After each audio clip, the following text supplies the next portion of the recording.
Good evening students, कैसे हो आप सभी। हमारी जो ग्रंथियों वाली क्लास चल रही थी उसके अंदर हमने दो पार्ट्स पढ़ लिए थे और सबसे पहले हमने वही स्रावी या एक्सोक्राइन ग्लैंड्स को पढ़ा था और उसके बाद पिछली क्लास के अंदर हमने कुछ अंतःस्रावी ग्रंथियों को डिस्कस किया था, जिसके अंदर हमने पीयूष ग्रंथि, थायराइड ग्रंथि, उसके अलावा हमने जो पैराथायराइड ग्रंथि, इन तीनों ग्रंथियों के बारे में डिस्कस किया था। मानव शरीर की सबसे छोटी अंतःस्रावी ग्रंथि पीयूष ग्रंथि, जिसे मास्टर ग्रंथि भी कहा जाता है क्योंकि अन्य अंतःस्रावी ग्रंथियों पर यह नियंत्रण करने का काम करती है और पीयूष ग्रंथि पर नियंत्रण करने का काम हाइपोथैलेमस करता है, इसलिए उसको हेडमास्टर ग्रंथि कहते हैं। मटर के दाने के आकार की होती है, कुछ हार्मोनों का निर्माण करती है जैसे सोमेटोट्रोपिन, थायराइड प्रेरक हार्मोन, गोनेडोट्रोपिन, यानी जो जनन अंगों पर काम करते हैं जैसे एफएसएच और एलएच, इनके बारे में हमने डिस्कस किया। फिर हमने थायराइड और पैराथायराइड के बारे में पढ़ा था, जो गले में स्थित रहती है। जो थायराइड ग्रंथि है वो उपापचय में सहायक होती है, श्वास नली के दोनों और दो पालियों में बंटी होती है और थायराइड ग्रंथि की पालियों में उपस्थित रहती है। पैराथायराइड ग्रंथि जो शरीर के अंदर कैल्शियम आयनों को कंट्रोल करती है और अगर इस ग्रंथि का बैलेंस बिगड़ जाता है तो शरीर में पथरी बन जाती है, क्योंकि पथरी है वो कैल्शियम ऑक्जेलेट के लवणों के कारण बनती है। ये लवण जब ज्यादा हो जाते हैं तो ये किडनी के अंदर ज्यादातर एकत्रित होने लगते हैं और एक पत्थर जैसी संरचना बना लेते हैं जिसे पथरी कहते हैं। तो पिछली क्लास में हमने यहाँ तक डिस्कस किया। आज आगे की जो अंतःस्रावी ग्रंथि मैं ले रही हूँ वो है अधिवृक्क ग्रंथि या एड्रिनलिन ग्लैंड, जो हमारे किडनी या वृक्क पर स्थित रहती है। वृक्क पर स्थित रहने के कारण इसका नाम क्या हो गया, अधिवृक्क ग्रंथि, यानी वृक्कों पर उपस्थित ग्रंथि। आपको पता है कि हमारे अंदर किडनी या वृक्क की संख्या कितनी होती है, दो होती है, दो गुर्दे होते हैं हमारे अंदर। तो प्रत्येक वृक्क पर एक अधिवृक्क या एड्रिनल ग्लैंड उपस्थित रहती है जो एक एड्रिनलिन हार्मोन का स्राव करती है। और ये जो ग्रंथि है इसे हमारे शरीर की आपातकालीन ग्रंथि, इमरजेंसी ग्लैंड कहा जाता है। अब आपातकालीन ग्रंथि कहने का मतलब क्या है कि जब भी शरीर के अंदर कोई इमरजेंसी सिचुएशन उत्पन्न होगी तो ये ग्रंथि एड्रिनलिन हार्मोन उत्पन्न करेगी जो शरीर के अंदर एक्टिविटी करवाएगा। इसलिए अधिवृक्क ग्रंथि को क्या कहा जाता है, आपातकालीन ग्रंथि या अधिवृक्क ग्रंथि। और इसके द्वारा जो हार्मोन स्रावित होता है एड्रिनलिन, उसे जीवन रक्षक हार्मोन कहा जाता है, जो हमारी बीपी को बढ़ा देता है, श्वसन दर को बढ़ा देता है। यानी जब भी शरीर के अंदर भय और क्रोध की स्थिति उत्पन्न होती है तब देखो आप क्या सिचुएशन होती है, यानी यदि हमें डर लग रहा है या हमें गुस्सा आ रहा है तब हमारे शरीर में कौन कौन सी क्रिया होगी, हमारी आंखें फैल जाएगी और उसके अलावा हमारी श्वसन दर बढ़ जाएगी, धड़कन भी बढ़ जाएगी, जो बीपी है वो भी बढ़ जाती है। तो ये सारे काम कौन करवाती है, अधिवृक्क ग्रंथि द्वारा स्रावित एड्रिनलिन हार्मोन करवाता है। ठीक है, तो इस ग्रंथि को हम डिस्कस करते हैं। अंतःस्रावी ग्रंथि है अधिवृक्क ग्रंथि।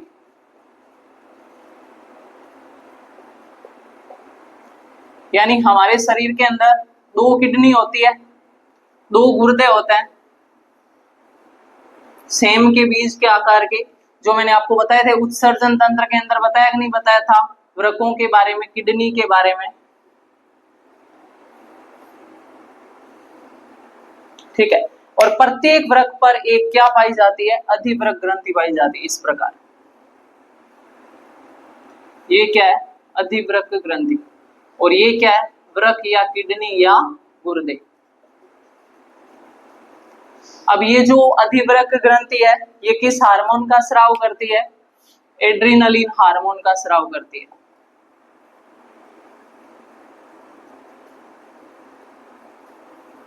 जो अधिवृक्क ग्रंथि है शरीर की इमरजेंसी के अंदर काम करती है, ज्यादा एक्टिव हो जाती है। अभी मैंने बताया डर और गुस्से के समय ये ग्रंथि ज्यादा एक्टिव हो जाती है और ज्यादा हार्मोन निकालती है एड्रिनलिन, इसलिए इसे क्या कहा जाता है, आपातकालीन ग्रंथि।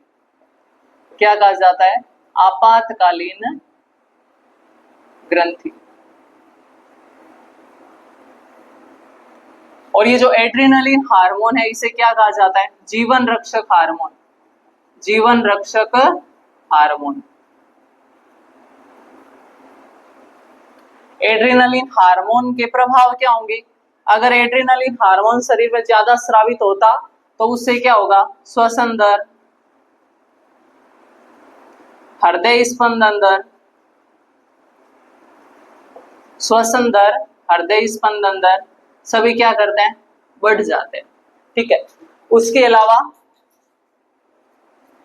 डर तथा गुस्से के समय यह ग्रंथि अत्यधिक सक्रिय हो जाती है, अत्यधिक सक्रिय हो जाती है तथा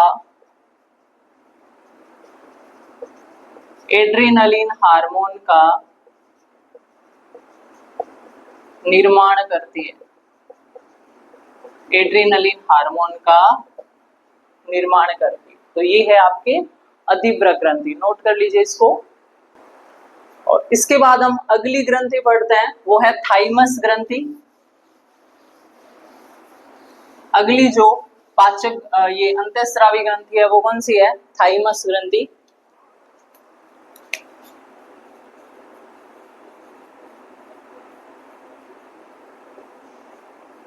देखिए ये जो थाइमस ग्रंथि है ये छाती के मध्य में स्थित रहती है, फेफड़ों के पास स्थित रहती है।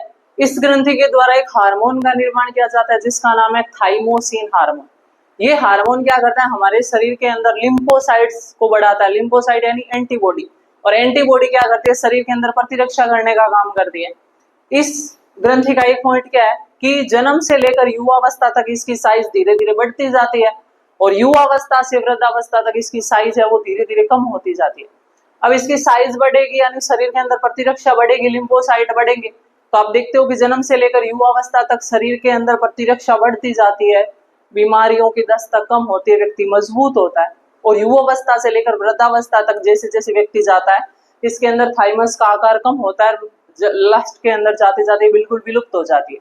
अब थाइमस ग्रंथि का आकार कम होगा तो शरीर में एंटीबॉडी कम बनेगी, लिम्फोसाइट कम बनेगी, क्योंकि थाइमोसिन हार्मोन नहीं बनेगा, और हार्मोन नहीं बनेगा तो लिम्फोसाइट कम बनेगी। उससे क्या प्रभाव होगा? आप देखते हो कि एक नवयुवक यानी युवावस्था की तुलना में वृद्धावस्था के अंदर बीमारियां ज्यादा लग जाती है, बूढ़े लोगों को बीमारियां ज्यादा लग जाती है, क्योंकि उनका शरीर है वो कमजोर हो जाता है, उसकी प्रतिरक्षा प्रणाली है वो कमजोर हो जाती है, क्योंकि शरीर में एंटीबॉडी है वो कम होती है। तो इसका कारण क्या है? थाइमस ग्रंथि। तो देखिए ये स्थित रहती है छाती के मध्य में, छाती के मध्य में स्थित, जन्म से युवावस्था तक, जन्म से युवावस्था तक इसका आकार धीरे धीरे बढ़ता है, धीरे धीरे बढ़ता जाता है तथा युवावस्था से वृद्धावस्था तक इसका आकार कम होता जाता है। युवावस्था से वृद्धावस्था तक इसका आकार है वो कम होता जाता है। इसके द्वारा स्रावित हार्मोन कौन सा है? स्रावित हार्मोन है थाइमोसिन, थाइमोसिन। और ये हार्मोन क्या कार्य करता है? लिम्फोसाइट एंटीबॉडी का निर्माण, प्रतिरक्षी का निर्माण, लिम्फोसाइट एंटीबॉडी का निर्माण। ठीक है, तो ये थाइमस ग्रंथि जो मृत्यु के समय या उससे पहले वृद्धावस्था तक ये लगभग विलुप्त हो जाती है, जिसके कारण शरीर की प्रतिरक्षा प्रणाली है वो कमजोर हो जाती है। अब इस थाइमस ग्रंथि के बाद हम अंतःस्रावी ग्रंथियों को पढ़ चुके हैं। अब हमारी लास्ट ग्रंथि बचती है मिश्रित ग्रंथि। शुरू में ही मैंने आपको बताया था बहिस्रावी, अंतःस्रावी और मिश्रित ग्रंथि होती है, तो लास्ट में बचती है मिश्रित ग्रंथि। और मिश्रित ग्रंथि एकमात्र होती है अग्नाशय। अग्नाशय को मिश्रित ग्रंथि क्यों बोला था हमने? क्योंकि वो एंजाइम बनाती है तो वो बहिस्रावी बन जाती है, और जब वो हार्मोन बनाती है तो वो अंतःस्रावी बन जाती है, इसलिए उसको मिश्रित कहते हैं। अब हम इसका बहिस्रावी के रूप में डिस्कस नहीं करेंगे, क्योंकि बहिस्रावी के रूप में अग्नाशय ग्रंथि को एंजाइम के रूप में हमने पाचन तंत्र में पढ़ लिया था। अगर आपको इसका बहिस्रावी का डिस्कस देखना है या उसको समझना है तो आप पाचन तंत्र वाले टॉपिक को पढ़िए, जो मैंने आपके वीडियो लगा रखा है उसको आप बिल्कुल आराम से पढ़िए, क्योंकि पाचन तंत्र के अंदर पाचन में एंजाइम चाहिए, और शरीर के अंदर मुख्य एंजाइम बनाने वाली ग्रंथि कौन है? अग्नाशय, जिसे मुख्य पाचक ग्रंथि कहा जाता है। यहाँ हम केवल अग्नाशय द्वारा स्रावित हार्मोन के बारे में डिस्कस करेंगे। ठीक है, इसको नोट कीजिए। अभी हम देखते हैं अग्नाशय ग्रंथि। तो देखिए अब हम अगली पढ़ते हैं मिश्रित ग्रंथि यानी अग्नाशय ग्रंथि।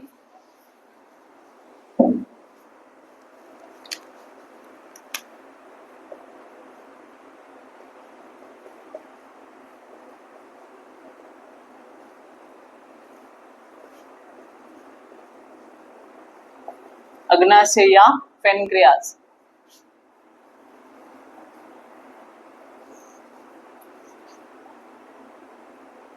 देखिए ये जो अग्नाशय है इस प्रकार की एक संरचना होती है जिसमें दो भाग होते हैं।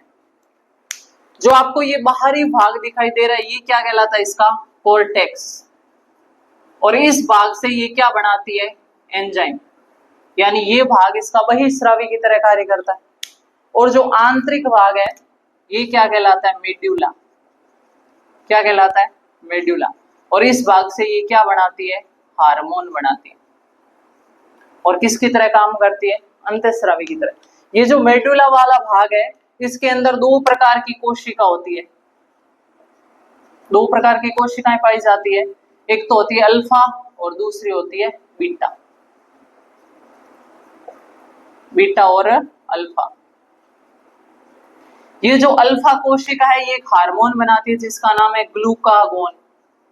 क्या नाम है, ग्लूकागोन। और बीटा कोशिका एक हार्मोन बनाती है जिसका नाम है इंसुलिन।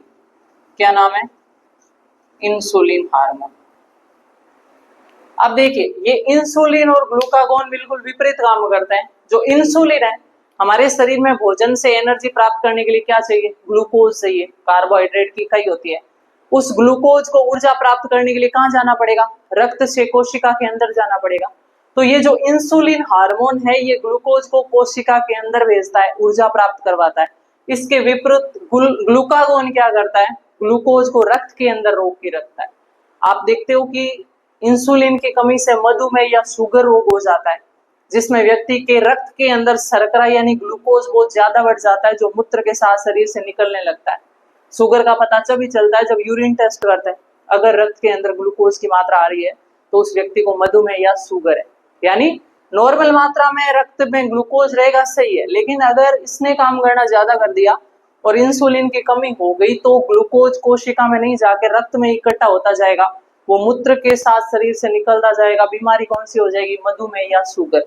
और अगर दोनों हार्मोन बैलेंस में काम करे, ज्यादा ग्लूकोज की आवश्यकता कहाँ है, कोशिका के अंदर, जहां पर ग्लूकोज से एटीपी के रूप में ऊर्जा प्राप्त की जाती है, तो वो काम कौन करता है, इंसुलिन। तो ध्यान रखना ग्लूकागोन रक्त में ग्लूकोज को बढ़ाता है जबकि इंसुलिन कोशिका के अंदर ग्लूकोज को प्रवेश करवाता है। इंसुलिन हार्मोन की कमी से कौन सा रोग हो जाता है, मधुमेह या शुगर या डायबिटीज। तो इसको भी मैं बता देती हूँ। ग्लूकागोन हार्मोन रक्त में ग्लूकोज का स्तर बढ़ाता है। इंसुलिन हार्मोन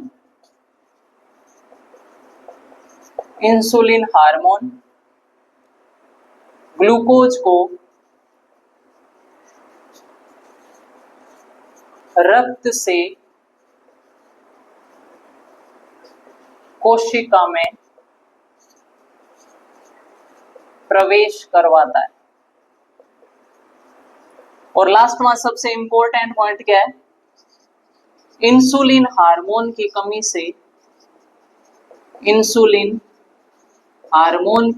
से मधुमेह नामक बीमारी हो जाती है। तो इंसुलिन हार्मोन कितना जरूरी है। और फिर आप देखते हो कि जिसको मधुमेह या शुगर हो रखा है उसके फिर इंसुलिन के इंजेक्शन लगाए जाते हैं शरीर के अंदर ताकि ग्लूकोज कोशिका के अंदर प्रवेश कर पाए। नोट कीजिए इसको।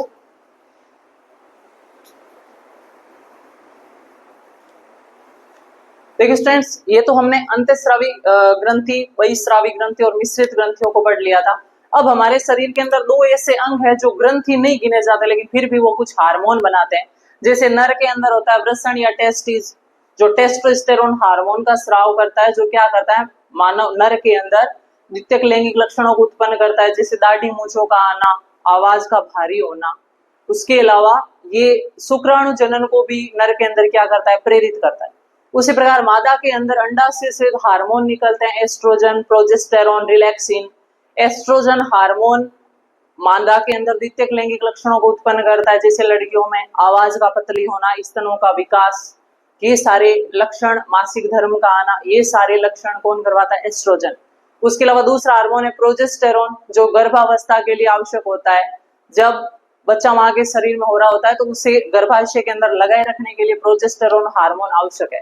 अगर उस हार्मोन की कमी होती है तो गर्भपात हो जाता है, इसलिए प्रोजेस्टेरॉन को प्रेगनेंसी हार्मोन कहा जाता है। और तीसरा हार्मोन होता है रिलैक्सिन, जो बच्चे के जन्म के समय, प्रसव के समय गर्भनाल को चिकना बनाता है, जिससे बच्चे का जन्म आसानी से हो पाए। तो ये भी हार्मोन है, वो शरीर के अंडाशय से निकलते हैं, मादा के अंडाशय से निकलते हैं, लेकिन फिर भी हमने अंडाशय को अंतःस्रावी ग्रंथि नहीं माना है। तो ये आपको दोनों अंग ध्यान रखने की अंतःस्रावी ग्रंथि नहीं है, फिर भी ये हार्मोनों का निर्माण करते हैं। नर के अंदर वृषण और मादा के अंदर अंडाशय, इसको नोट कर लीजिए आप।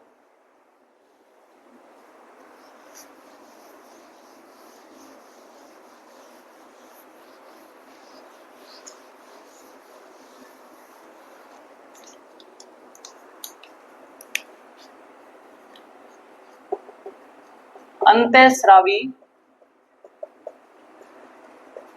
ग्रंथियों की तरह हार्मोन उत्पन्न करने वाले अंग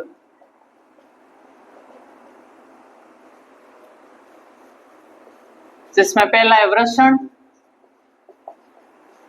और दूसरा है अंडाशय। अंडाशय या ओवेरी और वृषण यानी टेस्टिस।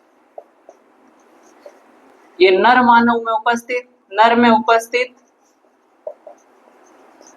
और इनके द्वारा स्रावित हार्मोन कौन सा होगा, टेस्टोस्टेरोन। टेस्टोस्टेरोन। और अंडाशय या ओवेरी, मादा में उपस्थित, और स्रावित हार्मोन कौन से होंगे, एस्ट्रोजन, प्रोजेस्टेरॉन और रिलैक्सिन हार्मोन। ठीक है, इनको नोट कर लीजिए। और इसके साथ ही हमारी ग्रंथियों वाले चैप्टर की क्लास है वो कंप्लीट होती है। मिलते हैं नेक्स्ट क्लास के अंदर एक नए चैप्टर के साथ, तब तक के लिए थैंक यू सो मच।